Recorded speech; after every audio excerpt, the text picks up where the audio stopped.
namoonni bilbilli keessan yeroo fayyadamtan isin harkatti oowwee isin eessu akkasuma namoonni bilbilli keessan yeroo tokko yeroo waan gargaraadhaaf fayyadamtan isin dura allagee of duraas of duubaas hin deebi'u zim jedhee ijaan isin laalee isin dura allagee isin rakkisu aappii bilbila keessan akka isin jalaa hin oowwinees akkasuma bilbilli keessan akka isin dura allagee isin hin rakkifnees bilbila keessan guutumaan guututti isiniif qulqulleessuu danda'uun isiniif qabadhee dhufe yookiin isin barsiisa.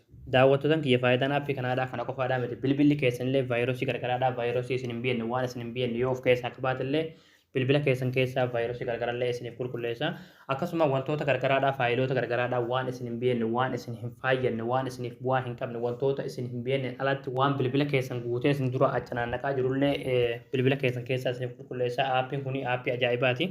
Hayyee daawwattoon kiyya aappii kana gabbuufachuudhaaf as Google Chrome keessanii dhuftanii achi booda bakka sarchii kanarratti michuu joobis ittanii barreessitanii michuu joobis achi booda sarchi goosiftu. Achi booda asirratti michuujobs.com kan irratti yeroo tokkoof kilikni gootu.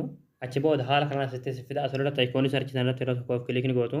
Achi booda bakka sarchii kanarratti kaach jettanii barreessitanii kaach. Achi booda sarchi goosiftu. Achi booda haala kanaa suuraa kana isinii fidaa suuraa bilbilaa kanarratti yeroo tokkoof kilikni gootu. Achi booda aappicha gabbuufachuudhaaf asirra suuta gadanii deemtu. Suutumaan gad deemtu. Gaduma deemtuun gadumaati. Kenoo asirratti qalama diimaadhaan kan barraa'e aappii as tuqaa buufadha akka jiru fuulduratti daawulood kan jiru irra daawulood kanarratti kilik gootanitti aappicha gabbuufattanii. Achi booda aappicha buufattanii yeroo argaltan aappiin haala kanaan isiniif banamaa hanga inni parsantii 100 guutee isiniif qulqulleessu obsaan eeggattanii. Achi booda haala kanaan wantoota bilbila keessan isin jalaa oowwisaa jiru akkasuma wantoota bilbila keessan isin jalaa allaqsiisaa jiru hunda qulqulleessuu eegale jechuudha.